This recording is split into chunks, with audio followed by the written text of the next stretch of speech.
Neville, Regina, all the staff of Aid to the Church in Need, and dear friends, Bishop Lieb, it's a real honor to be here. And I don't think anybody slept during John Pontifex's talk. It was the subject matter that kept you awake. He said, you can doze off if you like. He's a better man than me. I don't tolerate when people sleep while I talk, so I will try to keep you alert, and I will ask you questions. I'd like to put things in perspective, say something about Aid to the Church in Need, move to the issue in Ukraine, and then finish with some concrete proposals.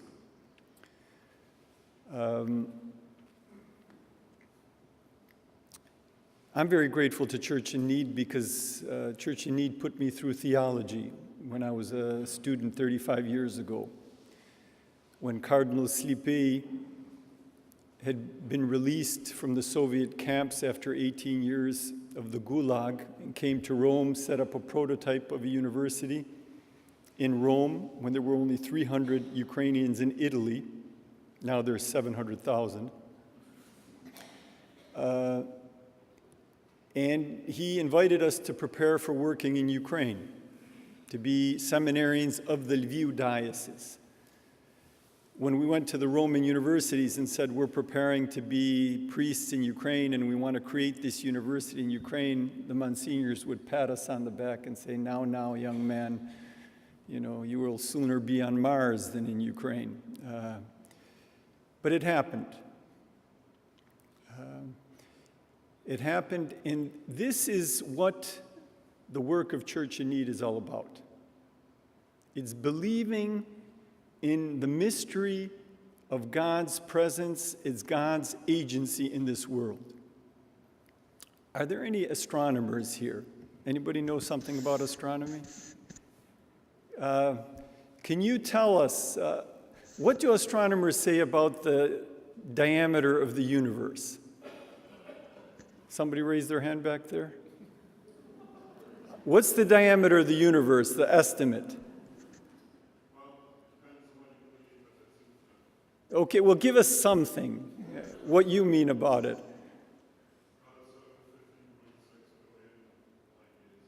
50 points? 50 or 50, right. That's the diameter or the radius?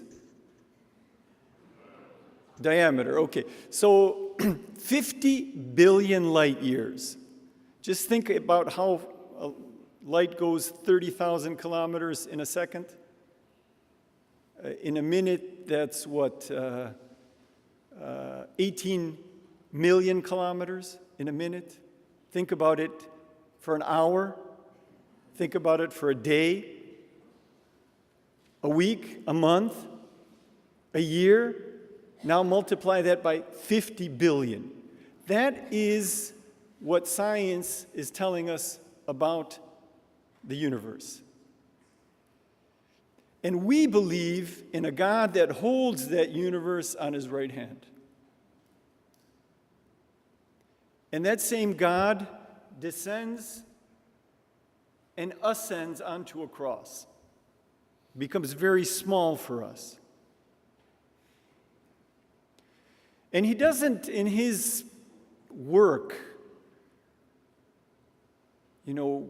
force everybody with the power that he has, with the omnipotence. He proposes.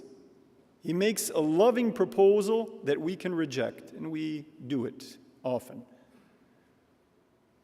And he didn't, for some reason, set up CNN or BBC. He started speaking directly. And when the words weren't enough, he stopped speaking and he witnessed, just with his body, with his life. We hear today, and through the work of Church in Need and other agencies, of the great needs that there are in the world. Our job is not to fix the world. We're not going to fix the dimensions of the problem, but we can witness, and that's what the cross is, and that's what your donation is. Because sometimes we can get discouraged that we don't fix the problem.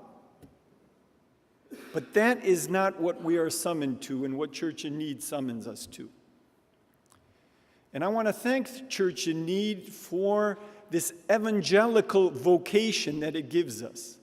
Because it's not just the project. The projects are the instrument for the greater call, for us to witness as our Lord did, and become small and become concrete.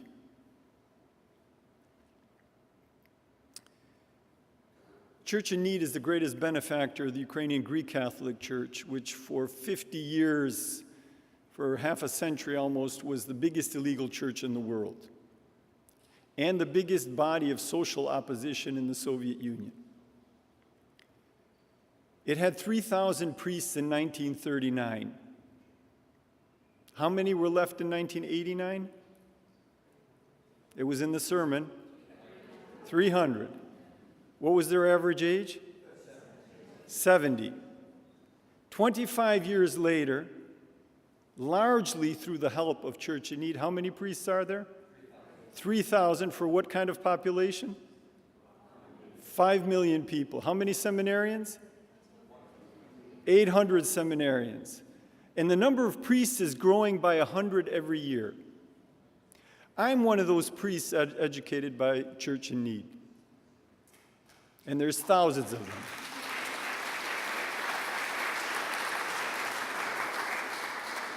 And the catechetical programs and the churches that are being built and the different ministries that are being developed is what you are supporting, what you are doing. What has been happening in Ukraine? Ukraine is just a small part, this small corner of what was the Soviet Union. A land of incredible suffering, but even worse, of diabolical attempts to change what a human being is, to cross out Christian anthropology and create a Homo Sovieticus at any cost. In this country, which is the size of France, which today has 46 million, 44 million people, in the 20th century, between 15 and 17 million people were killed. Between 1914 and 45, every second adult and every fourth woman died an unnatural death. The system killed systematically, so people developed reflexes against the system. Any relationship is dangerous because somebody can turn you in, even your parents, even your children. In every Soviet city of any size, of a bigger size, there was the Pavlik Morozov Street. Pavlik Morozov, little Paul Morozov, became part of the Soviet legend for turning his father into the KGB. And that was the model for every Soviet child. Fear was inculcated, put into human relations, human hearts, human thoughts and minds. It sunk into the DNA. When you don't trust, you can't do business, you can't do politics. It's hard to maintain a marriage. But if the killing goes on from generation to generation and it's systemic, you develop a culture of fear. Ukraine is the breadbasket of Europe. It has the best land in the world for grain. Hitler tried to export the land in train cars, this black earth. On that land, after a plentiful harvest of 1932, Stalin decided he would break the back of the peasantry that didn't want to plug into his system. And so he took all the grain reserves, every last potato, Soldiers went from house to house, requisitioning the harvest. And in the winter and spring of 33, 4, maybe 5, maybe more million people died of starvation as the country was exporting grain to fund the industrial and military complex. You can see the death rate. 25,000 people dying per day. And nobody could talk about this for 50 years. Even if 8 of your brothers or sisters died, you could not speak about it. Even if your mother ate your brother to survive, this was not mentioned. Take a city of Lviv, where the university is, which I worked for, a city in 1939 of 300,000 people. Many nationalities. All the Jews were wiped out. 30% of the population was Jewish. 98% of the Jews were killed. The Poles were deported, also 30% of the population. Ukrainians were only 18%, because for centuries they were discriminated in this city. They were decimated. The city, by the mid-'80s, was a city of 1 million people, from 60,000 to 1 million, through forced urbanization. A city where the KGB had the highest pro capita rate of any city of the Soviet Union, a city of fear. You come to the city, it looks normal. But the fear is like radiation, which you can't smell it, you can't taste it, but it affects the lifestyle. Most Ukrainians were isolated. They couldn't get out. They didn't get out of the country. Many didn't get out of the region. Corruption, for many reasons, which we don't have time to get into, became endemic in the Soviet period and even worse after. Ukraine ranks 144th on the corruption index. The world saw the degree of this corruption when the palaces of the ousted president were open to the public, which are now being turned into museums of corruption. Nobody looted them. People, you saw the pictures of people big-eyed walking through these buildings. In this house, $10 million were used just for the light fixtures. Pretty nice lighting there. The Yanukovych family and their whole network, their cronies, so to speak, in 5 years defrauded the country of about $100 billion US. That's 2 annual budgets of the country. So what was the Majdan? Majdan is a Turkic Arabic word which means it exists, it's used in Lebanon. It's the square. But for Ukrainians, it's not just a physical place, it's an agora, it's a place of convening, of discerning together, of making decisions by the community. And this is the main square of the city, the center of the capital. A beautiful, light, flowered square, which became a point of decision-making beginning last November. It had been in previous times, during the Orange Revolution in 2001 as well.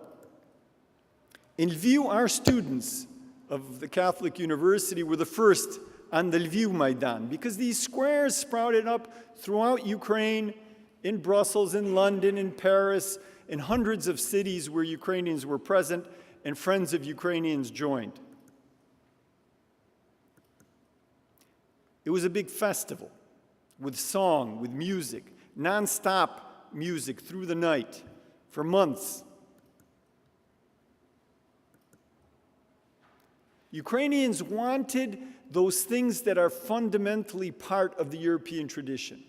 The dignity of the human person, something that comes out of the gospel, the dignity of women, justice before the law. but they also knew that they can make a contribution to Europe. It was a protest of millions with smiles, with song, started by young people, but then joined by people of all walks of life, of all classes.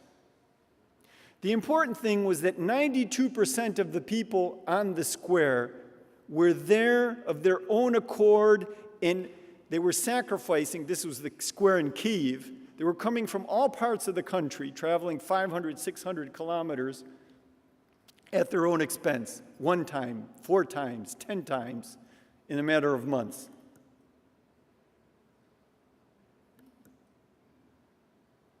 It was cold, sometimes 20 degrees below zero. Think about it, in London, I don't know if there ever has been that kind of temperature.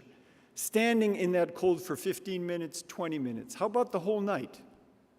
How about many nights? How about 2 months? The Majdan was very well organized. Food service, health service, psychological service, a Majdan university, a Majdan library, a Majdan theater, and nonstop music. Against provocateurs and riot police, the people sang, they played, and they prayed. Through the night, on the hour, every hour, there was interconfessional prayer. It was a powerful ecumenical moment with the church in the public square, with the people when it was cold, dark, and most dangerous. There you can see a priest holding a cross as he stands between the crush between the riot police and the protesters. The church was there with the people. The pastors, in the words of Pope Francis, had the smell of the sheep in joyous times and in times of sorrow. Here's an Orthodox church that became a hospital after the first violent attack of the riot police on December 1st. Seminarians who you are funding, manned the night. That's when the Greek Catholic seminarians came out. They slept during the day, and the different seminaries from the country came in at different times to evangelize the people, to be with the people in the night, on the square, in the winter. Here I stand with some other bishops, December 11th. In the night, the riot police tried to clear the square with violence. I wear a hat given to me by Mustafa Dzhemiliev, whose picture you will see later, the leader of the Crimean Tatars, a man who spent many years in the Gulag, who once held a hunger strike for 303 days. He gave me that hat, and I wore it as a sign of brotherhood between the Christians and the Muslims in this movement, because all the churches were together. And they spoke as a mantra 4 points. The government needs to listen to the people, no violence, don't divide the country, and dialogue is the only way out of this situation. The Moscow Patriarchate, the Autocephalous Orthodox Church, the Kievan Patriarchate, the Roman Catholics, the Greek Catholics, the Protestants, the Jews, the Muslims were together. On the Majdan, until the government got violent, against the Crimean annexation, against the invasion by Russia of eastern Ukraine.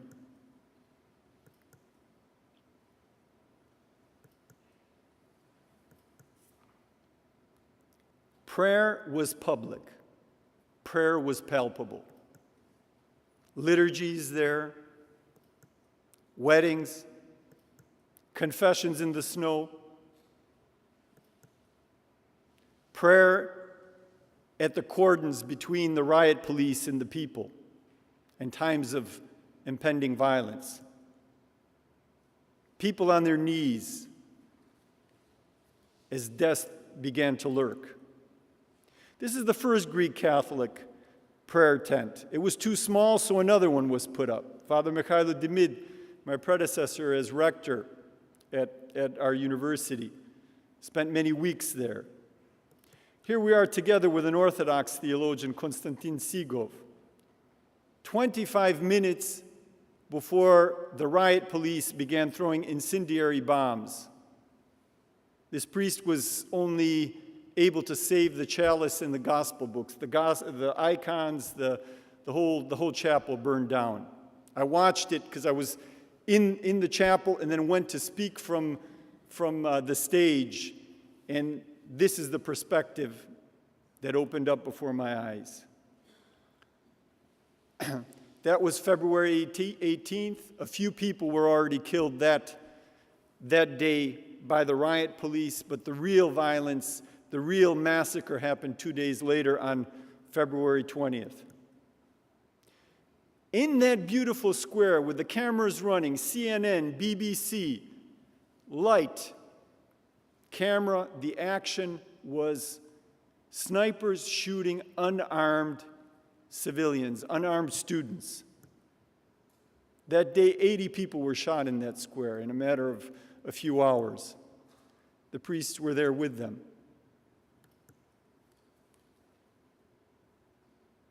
Giving them their last rites. The dead were called the Heavenly Hundred. Nazar's the youngest. Here are some more. Ihor Kostenko, the 22-year-old, was voted by Wikipedia as the Wikipedian of the Year for the whole world, because he was a frequent contributor, but also because he gave his life for principles.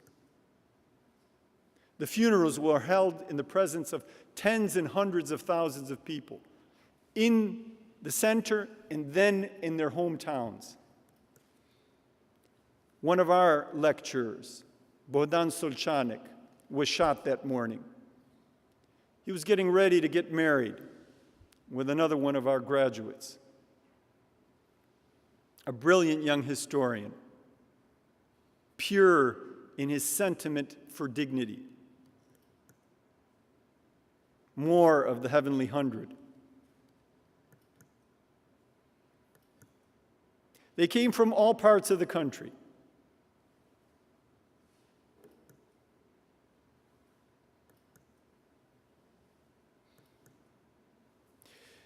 I'd like to leave you with a sense that you won't get from BBC, because BBC is not interested in this.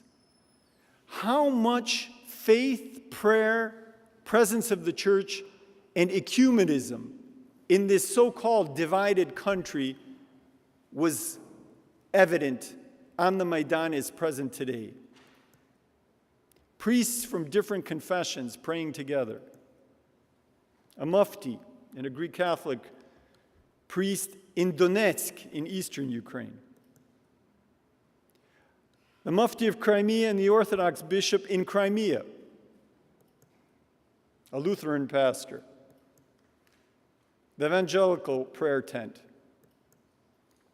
A rabbi. The Jews took upon themselves the task of clarifying this hateful propaganda from Russia that the Majdan is a neo-fascist, anti-Semitic action. All the Jewish organizations supported the Majdan. And you might have seen their articles and ads in the world's newspapers saying, "We Jews are here on the Majdan." And Ukraine is a place where we flourish, where we want to live in dignity.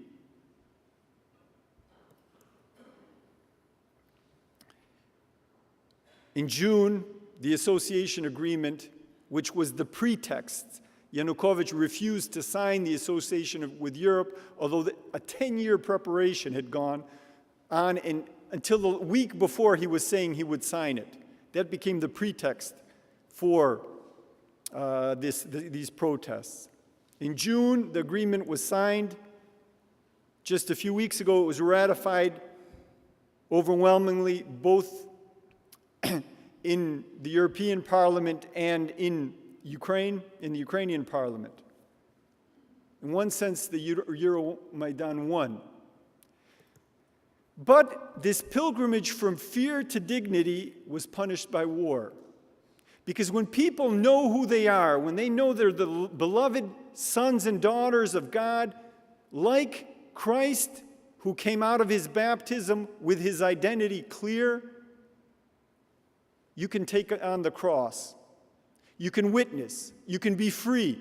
You can't be manipulated. And so the country needs to be driven back into that hole of fear. Annexation of Crimea. There were no Russian soldiers there. You heard it. BBC reported it. Allegedly, they would say, the Ukrainian officials say there are Russian soldiers. And you will read it today. Still, Ukrainian officials say something that the Russians deny, that there are Russian soldiers in Ukraine. How much more evidence does one need? In a day when the contents of your wallet almost can be photographed from a satellite. The Ukrainian army, overmatched in Crimea, responded with peaceful, nonviolent resistance and confronted the Russian soldiers just with the flag. Here's a painful moment when Ukrainian soldiers were forced down to bring down the Ukrainian flags in different places. Mustafa Dzhemiliev, the leader of the Tatars, who have endured a number of genocidal moments at the hands of Russian authorities, who are adamant regarding their Ukrainian nationality, their Ukrainian citizenship. He is now barred from entering Crimea. So when the Tatars in May were commemorating the 70th anniversary of their total deportation at the end of World War II by Stalin, he came to the border of the Crimean Peninsula, and 5,000 of his brothers and sisters joined him there. The annexation has wreaked havoc on the Crimeans. The Ukrainian Greek Catholic Church's mission there is hanging on a thread. All five priests had to leave. New priests come in for 90-day sessions. The mission is in great danger, as is the mission of the Kievan Patriarchate Orthodox Church, which is not part of the Moscow jurisdiction. And of course, there's the loss of Ukraine's Black Sea Fleet and the gas shelf. And then came the war in the east. Again, no Russian soldiers. It started out as the activity of terrorists. But when Ukrainian forces began controlling the situation, the Russian authorities sent in more weapons. And one of them was a Buk rocket, which shot down the Malaysian airliner, which we don't hear about anymore, despite the fact that 298 people were killed. 80 children, 3 infants, a broad intercontinental representations of the victims who are being sacrificed for the reconstitution of a Russian empire. Here you can see the missile launcher returning to Russia. It had 4 missiles. One of them is not there. This is just journalistic type photography. You can imagine what kind of information the secret services of the world have. But not all of this is being shown and exposed. Father Tikhon was held captive and tortured, a Roman Catholic priest. Father Pavel, another Roman Catholic priest, held by the terrorists. 8 Protestant believers, including 2 deacons who were the sons of the local pastor, brutally killed. 3 Orthodox priests have died. The figures, like in many conflict areas, are difficult to establish. These are very conservative estimates.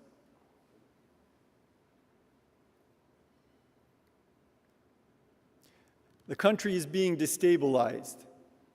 Billions of dollars worth of infrastructure in the country has been destroyed. Factories, bridges, roads, airports. Some of the recent economic evaluations. Industrial productivity is down by 21%, and the local currency has been devalued by 38%. That means people have lost 38% of the value of their money. There's great trauma in the country. People have been part of this, watching this for 2-3 hours a day on the internet. And there's widespread post-traumatic shock. As we heard regarding the Middle East, there's need for post-trauma care. What can we do? We should pray and work for peace. It's very important to critically analyze what you see, read, and hear. And once you know part of the story, talk about it, speak about it, tell somebody else. There's a humanitarian crisis that is about to break out. The winter is cold. Russia has declared a gas cutoff. It will be a terrible winter for a crippled economy, for a country that is still from day to day fearing full-scale invasion. It's important to rebuild homes, but even more so to rebuild trust and to foster reconciliation. The students of the Ukrainian Catholic University for the last 7 months have been inviting students from Eastern Ukraine to the city. Different weeks, 100 at a time. It's a small school with 1,600 students. But it's a witness. We won't solve the whole problem, but we can witness. Others are going to the east to rebuild schools and homes.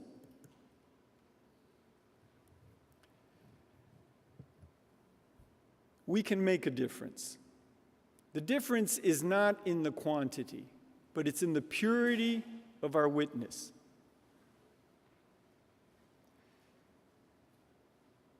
I don't know the protocol, for these type of meetings, so if I break rules,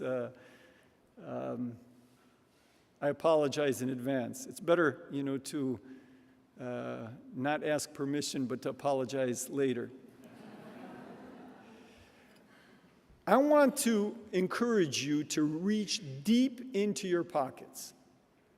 And I want to encourage you to make a contribution for Iraq, for Syria, for the people in grinding poverty in Africa, for the poor in Latin America that the church is serving through aid to the church in need. Make a donation that you really feel, something that crimps at least a little bit your lifestyle. Make that donation, and then today, go home and tell somebody what you heard, at least one person, and say, I think this is an organization that deserves your attention. These are stories that you need to know about, and this is something what you can do. I have found in my life that when we give, it's the greatest thing that we can do.